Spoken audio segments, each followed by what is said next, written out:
Assalamualaikum warahmatullahi wabarakatuh. Waalaikumsalam warahmatullahi wabarakatuh.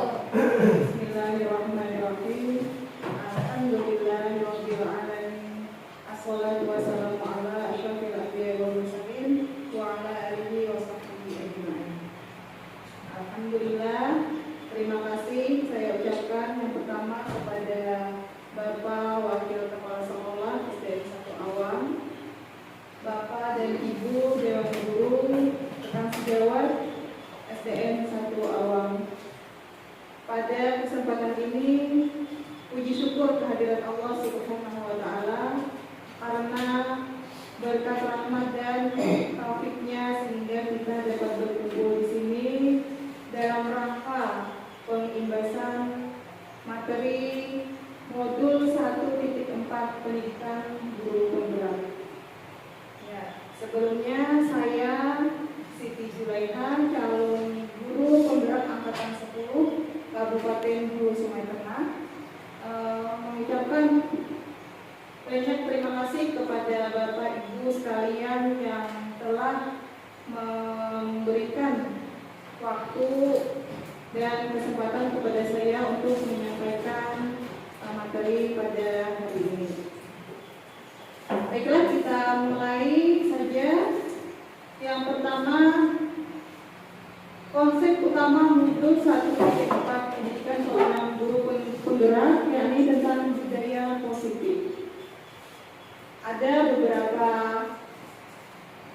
materi dalam budaya positif ini. Yang pertama, perubahan paradigma belajar, disiplin positif, kebutuhan dasar manusia, motivasi perilaku manusia, posisi kontrol restitusi, keyakinan kelas, dan segitiga restitusi.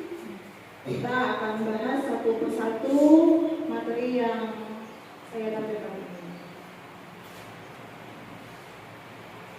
Yang pertama, pembelajaran dengan paradigma baru. Pembelajaran dengan paradigma baru dirancang berdasarkan prinsip pembelajaran yang terdiferensiasi, sehingga setiap siswa belajar sesuai dengan kebutuhan dan tahap perkembangan untuk mewujudkan karakter profil pelajar Pancasila. Mungkin di sini Bapak dan Ibu mengetahui apa itu pembelajaran terdiferensiasi. Ada yang ingin menyampaikan pendapatnya? Ya, Ibu Jami'ah, silakan. Terima kasih Bu.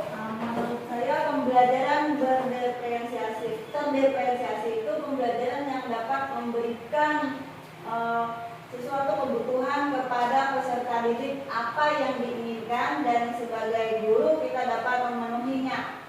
Terima kasih. Iya, betul sekali Bapak Ibu, bahwa pendidikan atau pembelajaran yang terdiferensiasi itu sekarang sangat kita butuhkan untuk diterapkan di pembelajaran sekolah kita. Bukan lagi pembelajaran seperti pada masa-masa lalu yang hanya ceramah, penugasan menulis ataupun membaca, PR terus melulu. Sekarang tidak lagi seperti itu Bapak Ibu, melainkan pembelajaran yang menyesuaikan dengan kebutuhan dan minat atau bakat dari peserta didik. karakter dan minat bakatnya. Selanjutnya poin yang kedua tentang disiplin positif. Apa itu makna disiplin? Disiplin dalam artian di sini adalah belajar. Disiplin membuat orang menggali potensinya menuju sebuah tujuan, apa yang dia hargai. Disiplin sesuatu yang dilakukan seseorang pada orang lain untuk mendapatkan kepatuhan. Kecenderungan umum adalah menghubungkan kata disiplin dengan ketidaknyamanan, bukan dengan apa yang kita hargai atau pencapaian suatu tujuan mulia. Disiplin positif merupakan pendekatan mendidik anak untuk membentuk kontrol diri dan membentuk kepercayaan diri, sehingga mereka bisa berperilaku dengan mengacu pada nilai-nilai kebajikan dan memiliki motivasi intrinsik, bukan hanya sekedar motivasi ekstrinsik. Maksudnya motivasi intrinsik di sini adalah keluar atau muncul dari dirinya sendiri.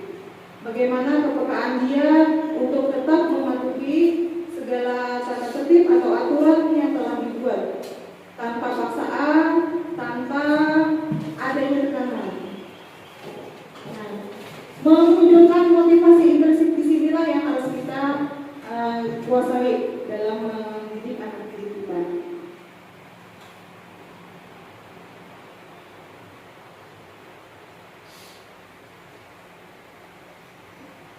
Disiplin positif dimaknai dengan sesuatu yang dilakukan seseorang pada orang lain untuk mendapatkan kepatuhan. Disiplin positif sebagai pendidik, tujuan kita menciptakan anak-anak yang memiliki disiplin diri sehingga mereka bisa berperilaku sesuai dengan nilai kebajikan.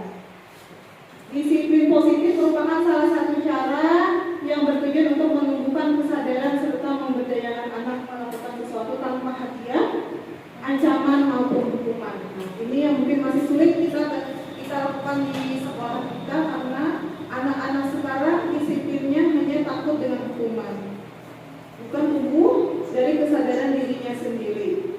Kalau misalnya kita mempunyai peraturan kelas, dilarang membuang sampah sembarangan.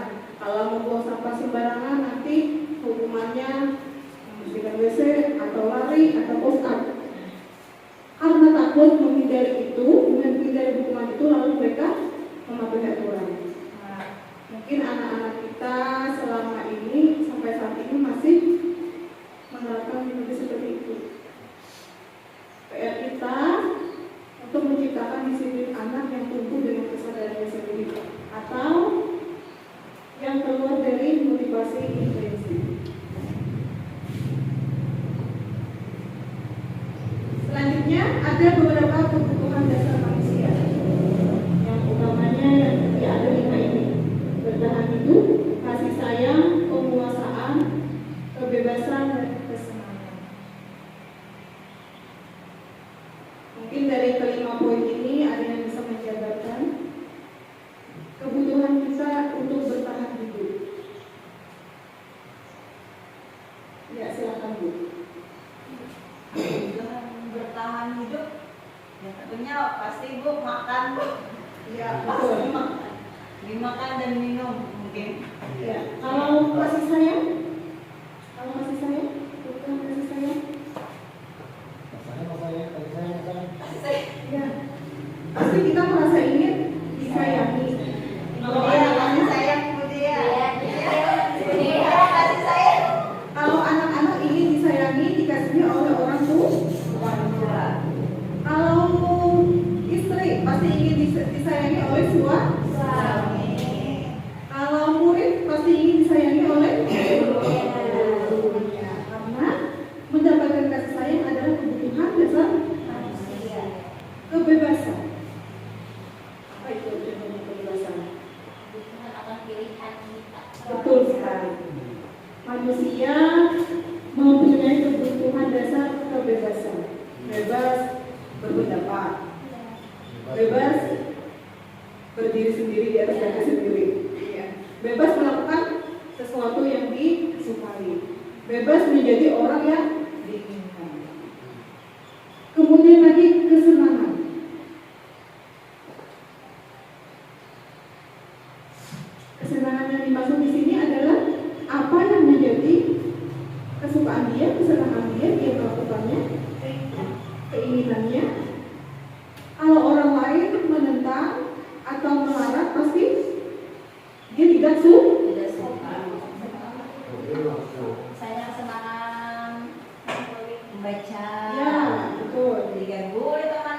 Pasti dia marah atau terganggu. anak suka dengan bermain, sudah kodratnya. Betul? Kalau kita paksa ketika anak bermain suruh berhenti, pasti dia kesal atau tidak mau. Bisa juga menangis ketika anak sedang bermain, kita suruh berhenti. Sedang senang-senangnya, mungkin dia akan kecewa. Ini kesenangan sambil hobi boleh? Ya, hobi. Hobi atau kesenangan? Hobi. Kalau bapak-bapak biasanya hobi memancing. Iya. Misalnya tidak mengizinkan. Tidak mengizinkan oleh ibu memancing, lalu macam-macam alasan. Hobi membaca, hobi olahraga. Hobi olahraga, betul sekali. Walaupun hujan tetap pergi main bola. Kemudian penguasaan. Penguasaan yang di sini adalah keinginan untuk menjadi yang lebih baik. Pengakuan bisa lah. Pengakuan. Pengakuan diri misalnya. Bisa. Pengakuan bahwa seseorang itu bisa. Iya.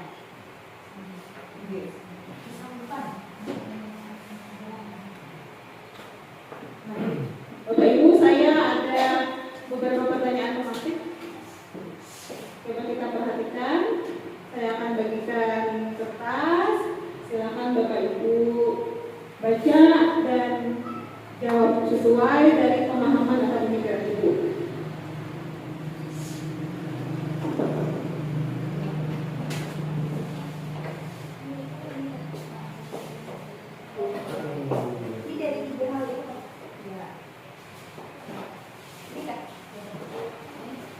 Satu soal, satu jawaban.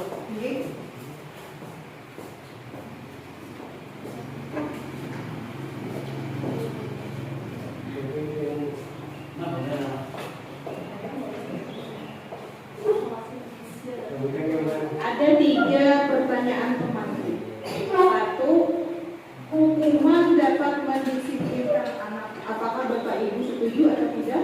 Kalau setuju apa alasannya? Kalau tidak setuju apa alasannya? Pertanyaan kedua, pemberian hukuman dengan hal positif seperti membaca atau membersihkan halaman sekolah dapat meningkatkan disiplin anak. Apakah Bapak Ibu setuju atau tidak? Sertakan alasannya. Dan yang ketiga, memberi penghargaan dapat meningkatkan motivasi belajar anak. Apakah Bapak Ibu setuju atau tidak setuju? Berikan alasannya.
Yang sudah bisa menandakan jawabannya.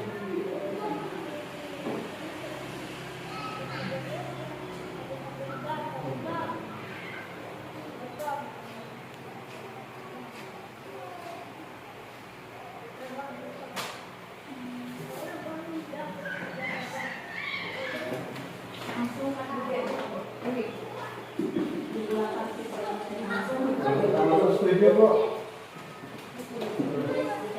Ini sekarang nempel. Kalau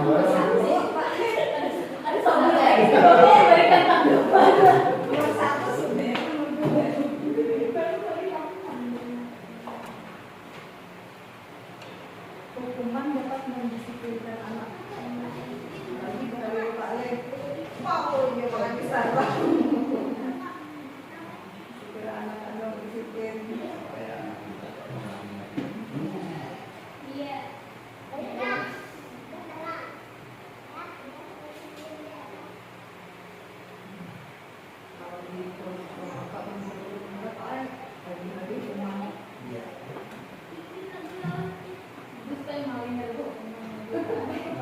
Kebebasan, lawan kesenangan, nilai kesenangan itu tentang Udah di mes? Udah tes? Buang.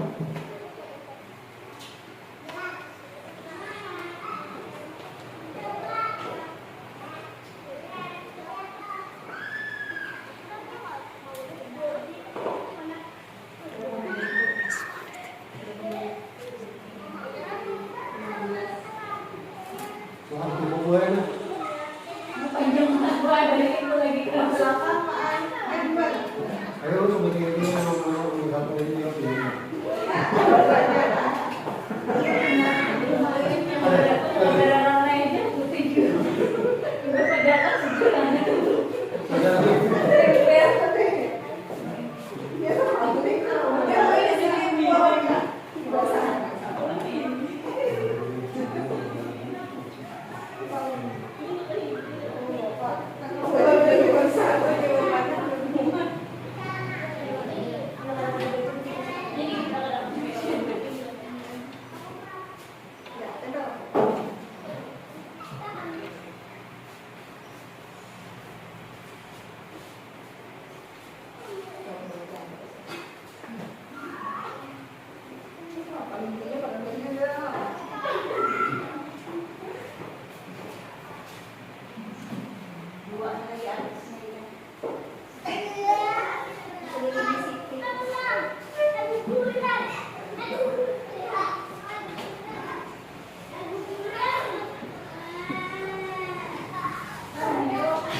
banyak video kan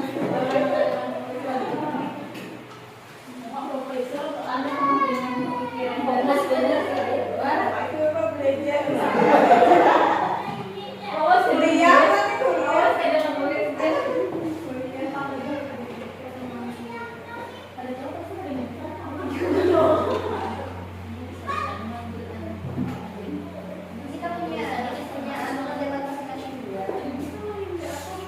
Jadi jawabannya sama kawanannya.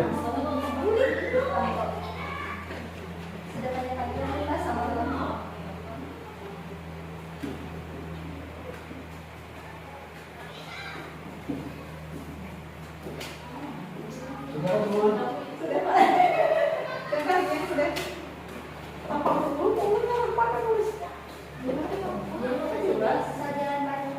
Sama dia ini.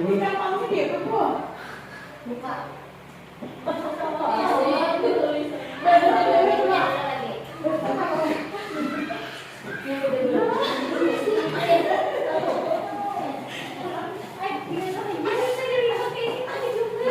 orang ini.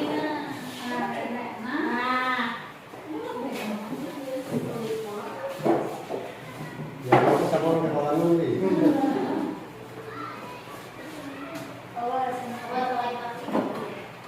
Karena apa yang lebih bisa ya?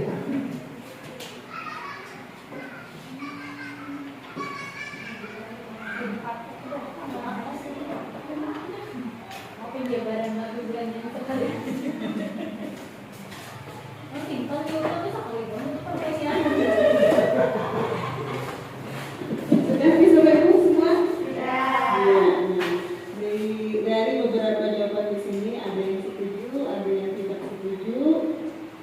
Saya ingin ini dari siapa?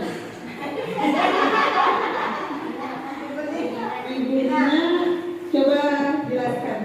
Kenapa Ibu tidak setuju hukuman dapat mendisiplinkan anak? Menurut malah kalau dalam diberi hukuman anak itu disiplin, tapi karena hanya sebatas ingat apa hukuman itu. Jadi misal di sekolah dia disiplin karena ada hukuman, nah sedangkan di tempat lain yang si siswa tahu di situ ada banget ada hukuman apa ya sebagai Sama ada lagi. di awal. Ya, betul sekali. Ini jawaban ini tidak ada yang benar dan salah, Bapak Ibu. Ini masuk dalam masing-masing ini. Ibu Dina tidak setuju karena hukuman yang yang diberikan itu hanya akan bersifat sementara. Ketika hukuman itu tidak diberikan tidak ada lagi, maka anak itu kembali melanggar peraturan. Pengaturan awal. Ya. Ada lagi jawaban setuju jika hukuman itu berbentuk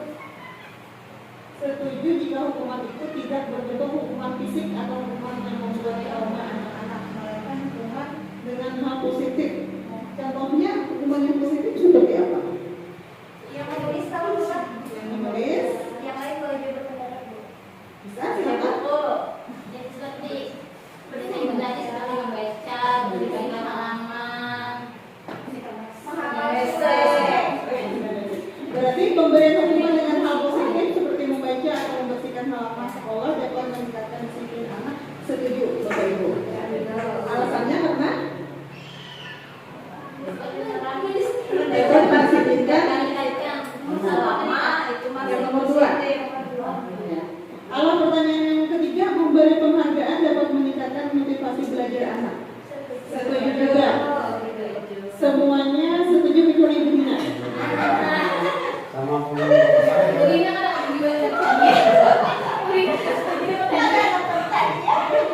Alasan dari Ibu Dina tidak setuju karena anak akan mengharapkan penghargaan. Iya.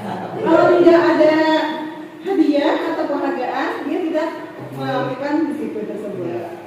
Kalau dapat hadiah hanya taat. Kalau dapat penghargaan, pujian hanya. Ini sama kisahnya anak di hadapan ibunya sebut bersih-bersih. Anak dipuji, mah ditanya karena bajinannya, tapi di belakang ada yang melihat dia membuang sampah. Ya, berarti karena hanya ingin penghargaan. Kemudian kalau hukuman seperti membaca, membersihkan halaman, membersihkan WC, itu juga bisa membuat anak kembali melakukan kesalahan. Kenapa yuk alasannya? Tadi Bu bilang misalkan tidak ada hukumannya, ya kembali ke pengaturan. Ya. Nah, dia tidak akan melakukan disiplin lagi. Berarti hukuman ini hanya bersifat Sementara. Bagaimana dengan anak yang melakukan kesalahan yang berulang-ulang? Ketika anak kita melakukan kesalahan atau melanggar peraturan yang berulang-ulang, sudah dihukum, sudah diberi penghargaan ketika dia tidak melakukan pelanggaran tersebut, tapi kenyataannya tetap melakukan kesalahan yang berulang-ulang. Contohnya seperti murid kita pada hari Senin pada waktu pelaksanaan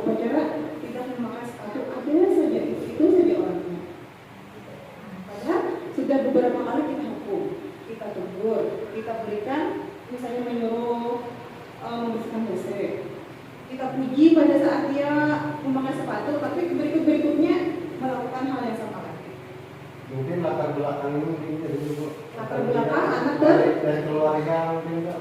Orang tuanya orang memperhatikan, orang kasih sayang. orang kasih Sayang. padahal kasih sayang tadi adalah kebutuhan yang sangat mendasar. Jujur kan, jujur kurang perhatian dari orang tua. Tapi tugas kita sebagai guru tuh Pak, untuk membimbing itu. Betul sekali. Jadi khusus ya Kak. Cara mendisiplinkan anak. Berarti harus ada kolaborasi antara orang tua dengan kita. Kalau kita aja yang menasehati, yang memberikan didikan, tapi di rumah sehiji-hijanya aja kita salah-salahnya mamanya lambat juga anak tuh berubah. Sama kalau misalnya anak itu orang tuanya menasehati terus gitu, tapi anaknya sendiri tidak berkeinginan mengubah dirinya juga lambat juga, berarti kesadaran atau motivasi dalam diri sendiri. Ya, jadi kita motivasi intrinsik harus muncul dari diri anak itu, kesadaran untuk disiplin. Ya, bagus sekali Bapak Ibu, terima kasih atas partisipasinya, bahwa kita tidak bisa memberikan hukuman selalu untuk disiplin. Masih ada jalan. Ya, saya kita menerima selanjutnya Bapak Ibu tentang apa sedikit ya restitusi.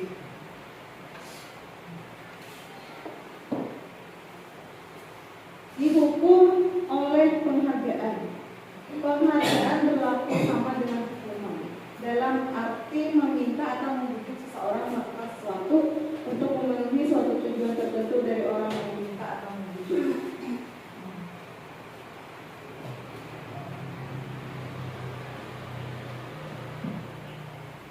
Konsep disiplin identitas sukses. Apa itu konsekuensi, apa itu restitusi. Kalau konsekuensi atau yang kita hukuman tadi, penguatannya jarak pendek, perlu monitoring berkelanjutan, kemudian stimulus atau respon, murid menghormati peraturan, kehilangan waktu untuk merenungi kesalahan. Sedangkan apabila kita melakukan restitusi, murid bertanggung jawab untuk perilakunya. Contoh, ketika seorang anak mencontek pada saat ulangan, kalau kita langsung melakukan hukuman atau konsekuensi, pasti kita mengambil dia, kemudian mengambil kertas ulangannya, harus stop pengerjaan. Biasanya seperti itu kan? Nah, ngapain itu contek? Kenapa nggak yuk? Langsung. Nggak boleh. Salah. Biasanya kita langsung seperti itu. Kalau melakukan restitusi, kita cari dulu penyebabnya atau latar belakang kenapa anak tersebut mencontek. Bisa dipanggil berduaan. Jangan didiau ke ruang kita, jangan di tengah banyak orang atau di tengah teman-temannya, pasti dia malu. Kita tanyakan kenapa alasannya, kemudian bagaimana supaya dia tidak lagi mencontek. Kita gali dari dirinya sendiri, dia yang melakukan kesalahan, dia yang memecahkan masalah.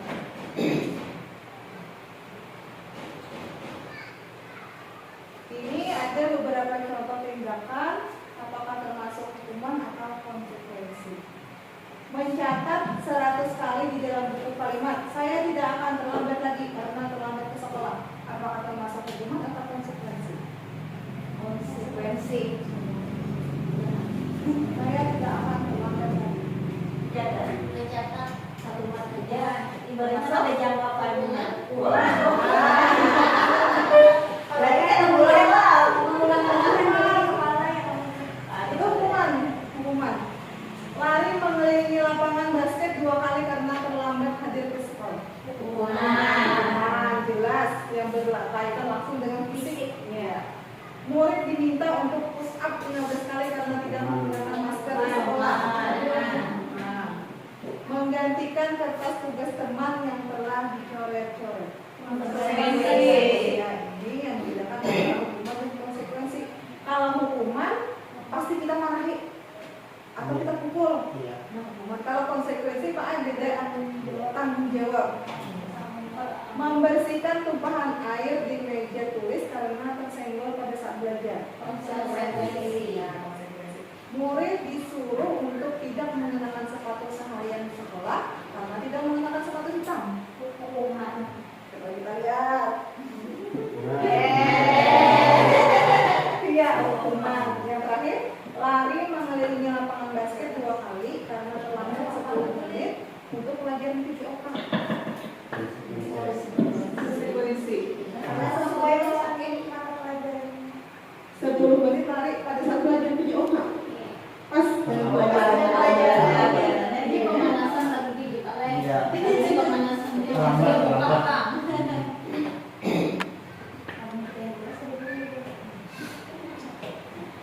Materi selanjutnya adalah 5 posisi kontrol guru. Nah, pada teori ini kita berada pada posisi berusaha memahami pandangan orang lain tentang dunia, bahwa setiap perilaku atau tindakan pasti memiliki tujuan. Kita hanya bisa mengontrol diri kita sendiri dan kita tidak bisa mengontrol orang lain. Begitu juga sebaliknya. Model berpikir dalam teori ini adalah menang. Contoh penerapan 5 posisi kontrol guru sebagai penghukum, pembuat rasa bersalah, teman, pemantau, atau manajer. Nah, manajer ini paling tinggi. Kalau penghukum, ya paling mudah. Kalau apa ada siswa yang salah, langsung tahu. Langsung dijaz atau kenapa kan ada lomba ini, kenapa kan ini, langsung menjas kesalahan dari anak kita, langsung menghukum. Sebagai penghukum itu posisi kontrolnya. Karena kamu tidak mengganggu temanmu, maka kamu berdiri. Faircom. Ada anak murid kita yang tidak membawa PR dan membawa PR ke rumah atau ke sekolah, tidak mengerjakan. Kamu berdiri di sini selama 10 menit depan kelas. Itu namanya posisi kontrol sebagai penghukum. Mudah-mudahan kita berulang Bapak jangan seperti ini. Kemudian posisi kontrol berikutnya adalah membuat rasa bersalah. Misalnya kata-katanya berapa kali ibu memberi sama kamu, ibu kecewa sama kamu. Anak tadi ada malam dengan PR, dengan itu.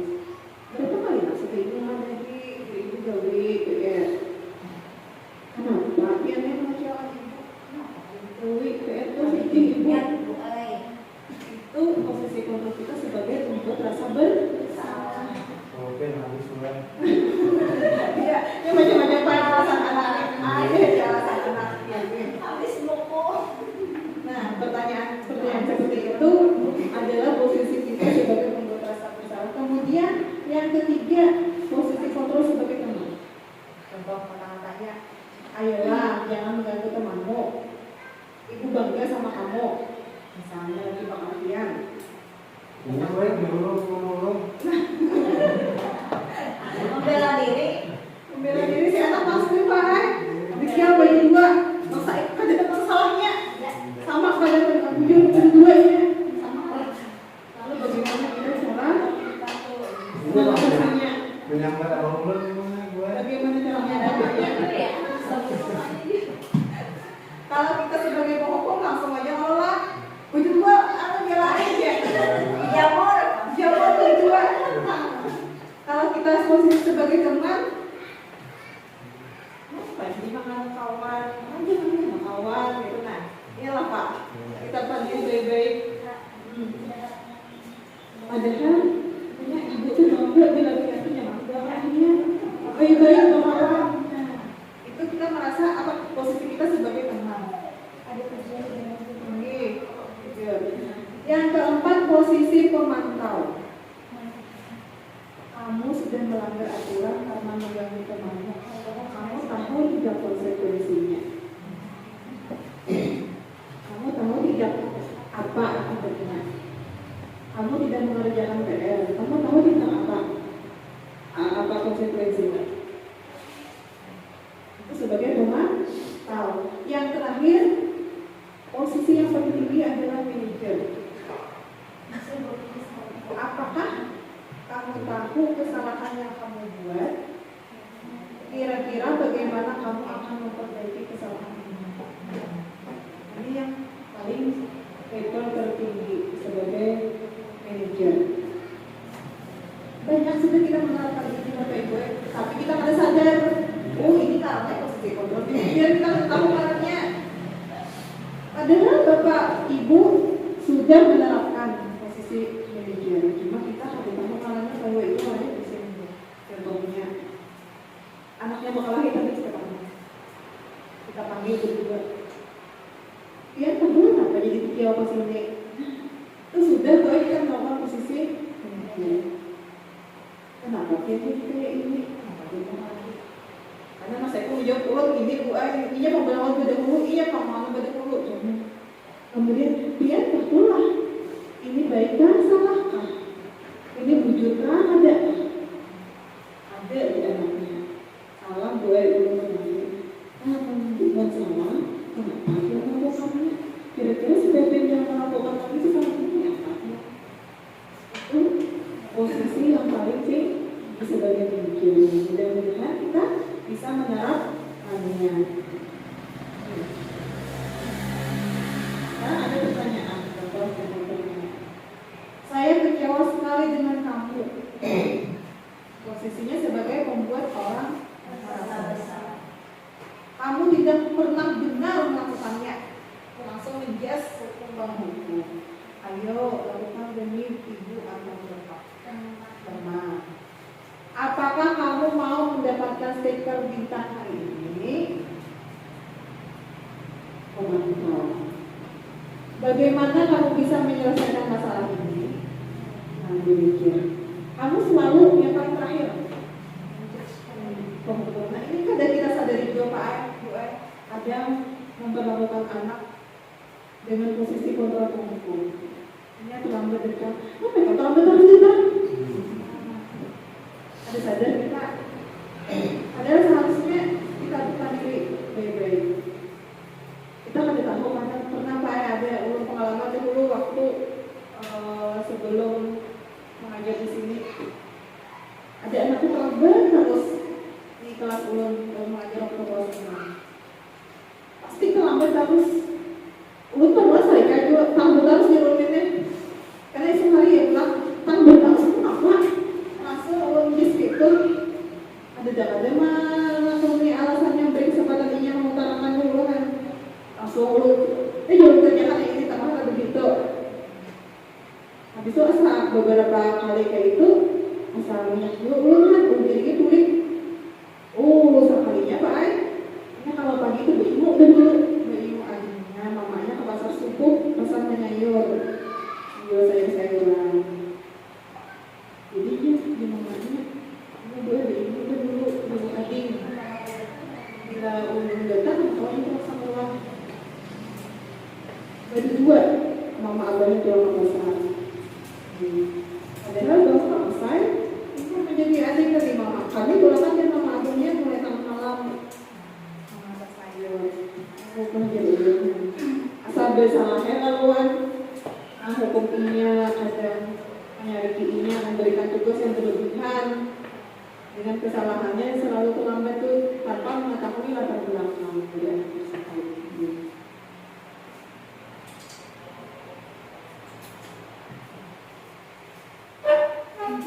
Terus materi selanjutnya adalah membuat keyakinan kelas. Apa itu keyakinan kelas? Ujian kita tuh Pak Ai, peraturan-peraturan kesepakatan kelas kita. Dalam biasanya di awal pelajaran, di awal semester 1 kita membuat keyakinan kelas bersama anak-anak kita. Kesepakatan apa yang akan membuat data administrasi gitu bisa Pak Ai. Maksud keyakinan kelas ini peraturan kesepakatan antara kita dengan anak murid kita di kelas. kalau Misalnya memilih ketua kelas bisa juga Pak Ai. Oke. Misalnya Pak Ai kesepakatan kelas kita dengan anak murid itu tidak boleh membawa makanan ke kelas pada saat pelajaran tidak berlangsung. Itu kesepakatan kelas. Misalnya yang kedua lagi, datang harus tepat waktu. Bila ada tugas selalu dikerjakan. Tidak boleh berbicara pada saat belajar. Itu kesepakatan kelas. Tujuannya apabila anak-anak kita itu melanggar peraturan, kita ubah kesepakatan kelas kita makan sudah menyusun kesepakatan kelas di awal belajar dia ternyata begini. Apakah tindakan itu benar atau salah, atau menentang kesepakatan kelas, apakah menyatakan anak-anak kita?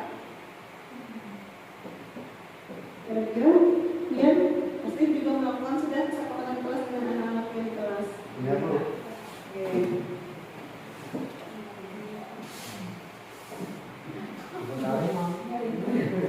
Nah ini contoh keyakinan kelas murid kelas 2. Oke. Misalnya hadir tepat waktu, selalu semangat dalam belajar, saling menghormati, tidak boleh berkelahi dengan teman, dan lain-lain. Ditempelkan atau baik-baik di dinding kelas 2 supaya selalu diingat.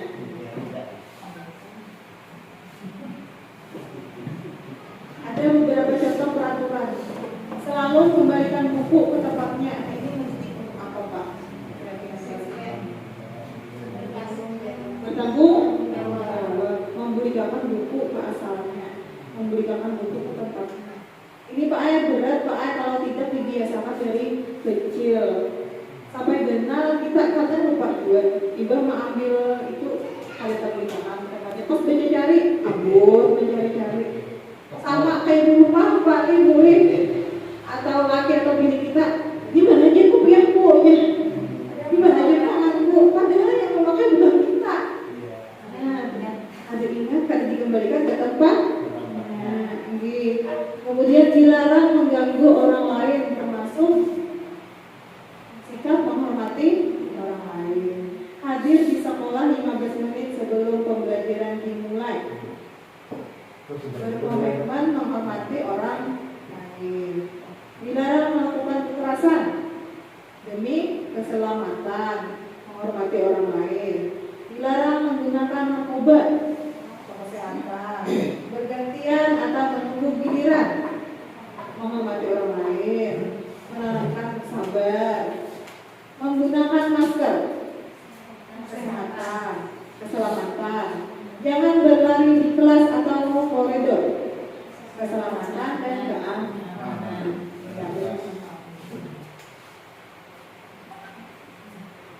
Bagaimana pembentukan keyakinan kelas? Seperti yang dilihat, dibuat dalam bentuk positif sesuai dengan kondisi kelas atau sekolah dan mudah diterapkan. Ada nggak apa-apa kita ambil keyakinan kelas 5, keyakinan kelas 2. Karena berbeda anak, usia berbeda, karakter anak, kelas tinggi dan kelas rendah berbeda. Misalnya keyakinan kelas 1, apa keyakinan kelas 6 kita ambil untuk keyakinan kelas 1 atau ya? Ini contohnya Ibu Fatia keyakinan kelas 1, Pian apa kira-kira?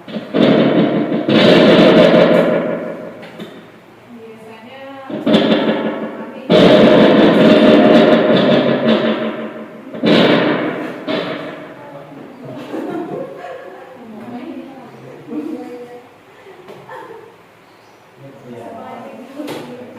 kalau di kelas 1 ini kami anak ini pembiasaan untuk berbersihan kelas sebelum misalnya Belajar mulai. kelas, jadi sebelum belajar dimulai, jadi ruangan kelas itu diutamakan untuk kebersihan, gitu.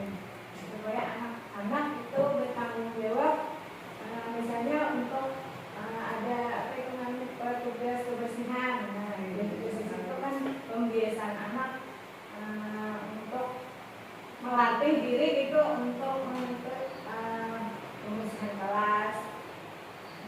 Iya, makasih. Kalau dari Ibu kelas 2, keyakinan kelasnya misalnya seperti apa?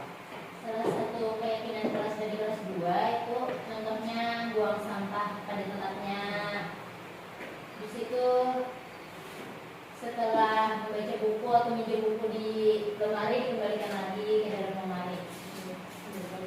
Dari kelas 3, Ibu? Belajar selalu bahagia. Berarti kalau boleh ada yang menangis pelajaran pula? Kalau bertangis Selalu senang. Ya, harus selalu bahagia. Kalau misalnya menangis belum boleh masuk kelas, sampai ikut belajar. Iya. Keyakinannya semua orang biasa. Ini bisa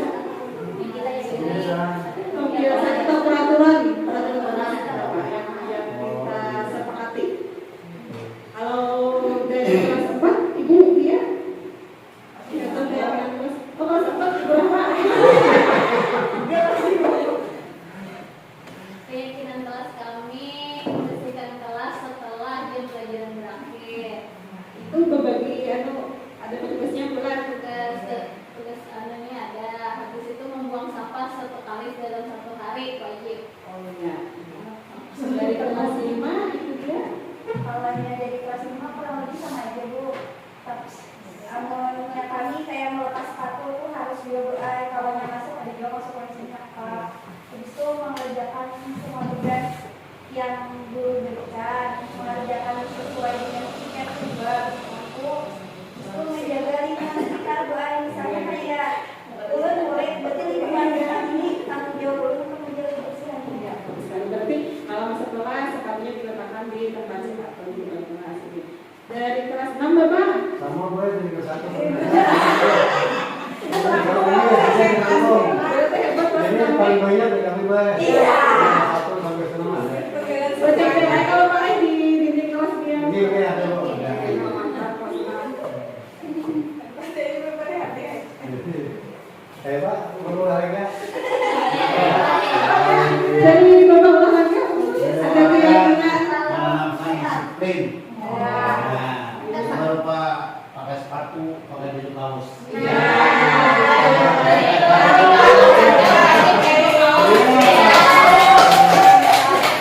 berarti tenaga pelajaran olahraga langsung mengenai olahraga dan sepatu Pak lah ini.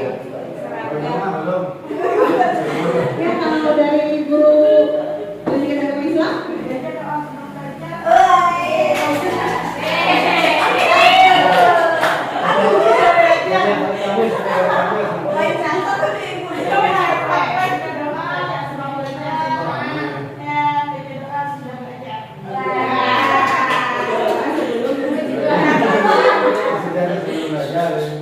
ya, ya Bapak Ibu, kita lanjut ke materi berikutnya segitiga restitusi. Nah, segitiga restitusi ini apa? Ada 3 poin. Pertama, menstabilkan identitas, validasi tindakan yang salah, menanyakan keyakinan. Oke. Kalau kita mempraktikkan segitiga restitusi ini, mungkin anak-anak tersebut tidak merasa dihukum. Contohnya, ketika anak terlambat datang atau ketika anak mencontek pada saat ulangan, kita panggil ke ruangan kita panggil berdua, jadi jangan di tengah di kelas, di tengah ruangannya, gitu ya. Nah, bagaimana kita menstabilkan identitas? Kita panggil. Nah, kita ini pasti ingin melakukan yang terbaik. Oke, setiap bentuklah kita memvalidasi tindakan yang salah, setiap orang tuh pasti mempunyai kesalahan. Ibu tidak besar, contek dia pas ulangan. Uang juga ibu contek ada sebertaan manusia itu sempurna, pasti punya kesalahan. Untuk kemudian menanyakan keyakinan. Iya, kira-kira apa ini bisa kesadaran? Jadi orang gue soalnya dia udah dapat baik, dia dapat kecil maksudnya buat Nanti gue bisa belajar. kalau belajar banyak goyang. Jadi ulun mau ngasih kabar itu, ulun si panik sih dia ngantong dia sepatu. Kira-kira menjadi itu baik kan ada? Ada dulu. Sama berarti Pak Le lebih baik. Supaya yang mencontek kami udah ulangan itu apa yuk? Disitulah kita menentukan motivasi intrinsik. I-nya yang melakukan kesalahan, I-nya sendiri yang mencari solusi. Nah, jadi kita tidak menghukum. Itulah Bapak Ibu yang namanya segitiga restitusi. Sebenarnya kita sudah melakukan ini 2. Cuma kita tidak tahu ngarangnya. Sekali ulun mengikuti pelatihan apa pendidikan guru itu cuma segitiga restitusi. Ngarangnya segitiga restitusi.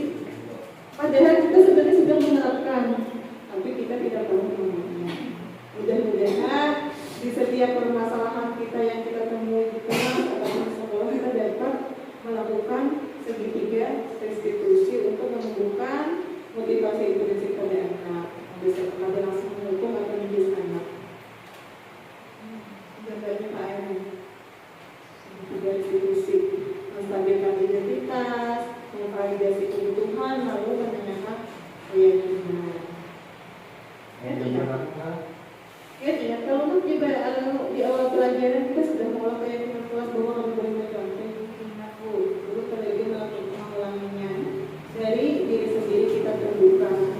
Dia menyesali perbuatannya, dia mencari masalah apa penyelesaian atau solusi dari masalahnya.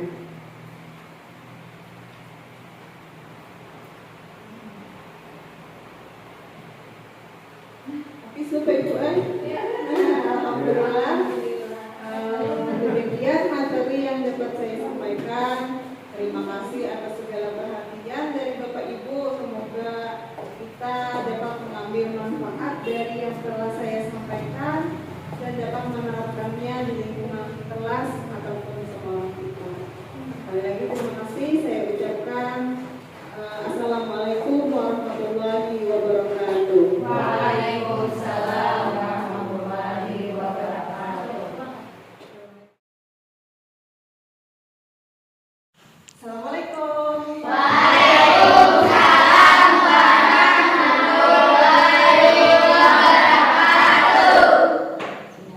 pagi anak-anak.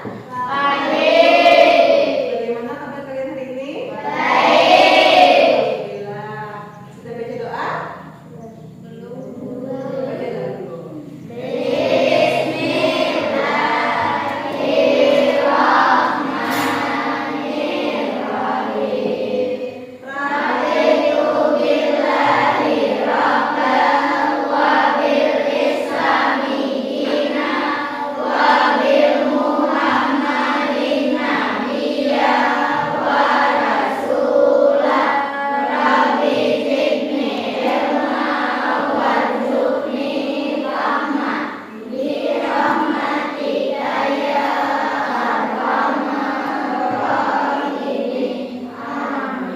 Ya.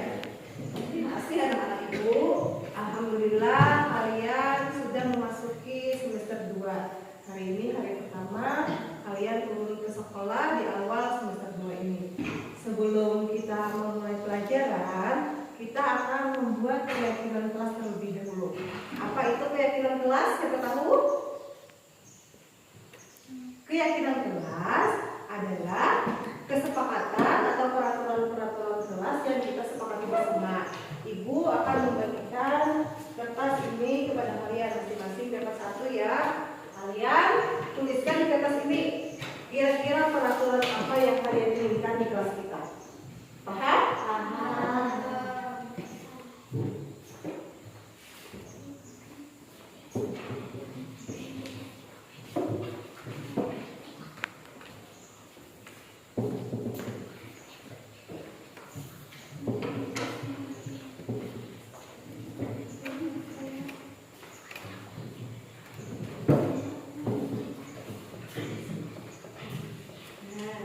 Sekarang kalian tulis kira-kira keyakinan kelas apa yang kalian inginkan kita terapkan di kelas kita. Tulis di kertas yang ibu beri tadi.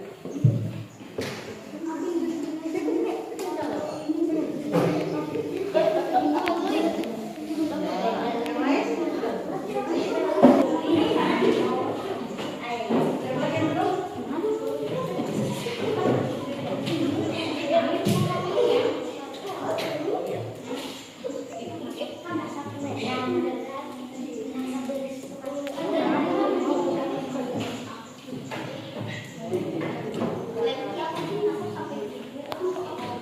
Ada yang mau membacakan?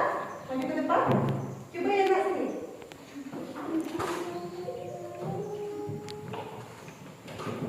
Ini punya siapa? Kita tidak tahu. Apa bacanya? Tidak boleh berkelahi. Kalian sepakat atau tidak? Di kelas tidak boleh berkelahi. Baik di kelas maupun di luar kelas. Terutama yang di kelas kita tidak boleh berkelahi. Sepakat tidak?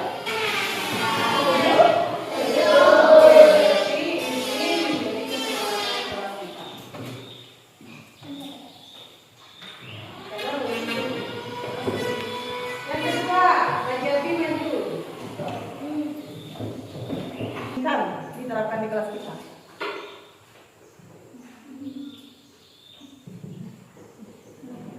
Yang ini, coba baca.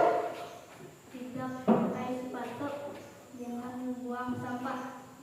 Tidak boleh, Pakai sepatu, tidak pakai sepatu. Dilarang tidak pakai sepatu. Tidak, jangan membuang sampah sembarangan. Setuju tidak?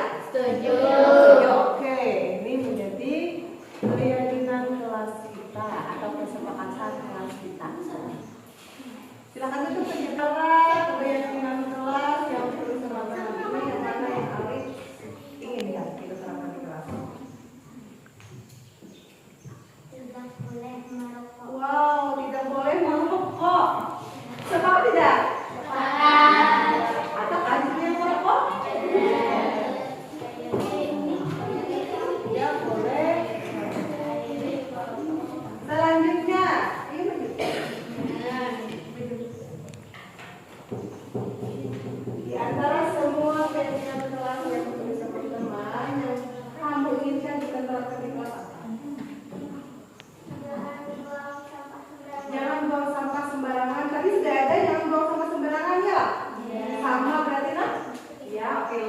sama, tetapi tidak kita tempel lagi karena sudah ada yang sama.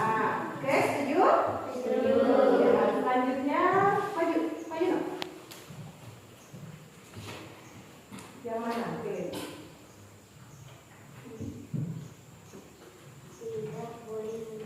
Tidak boleh mencontek. Sepakat? Setuju? Setuju. Oke. Ini menjadi keyakinan kelas kita. Selanjutnya. Yang mana?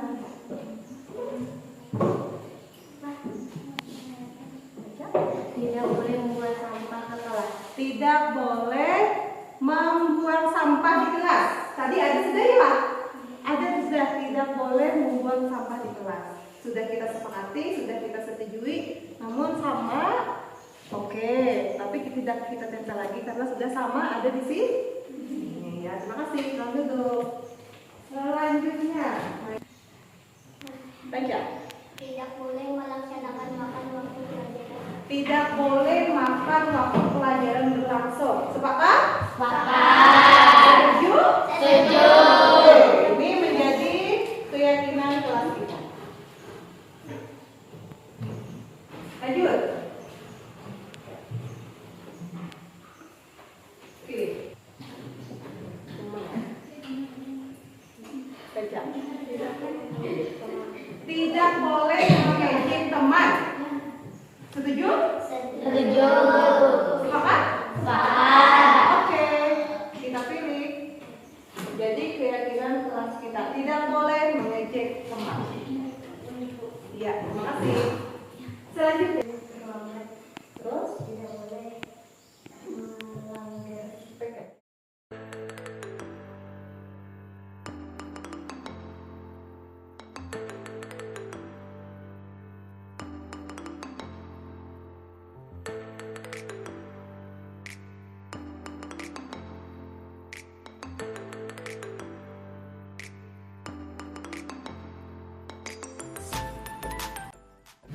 Assalamualaikum warahmatullahi wabarakatuh.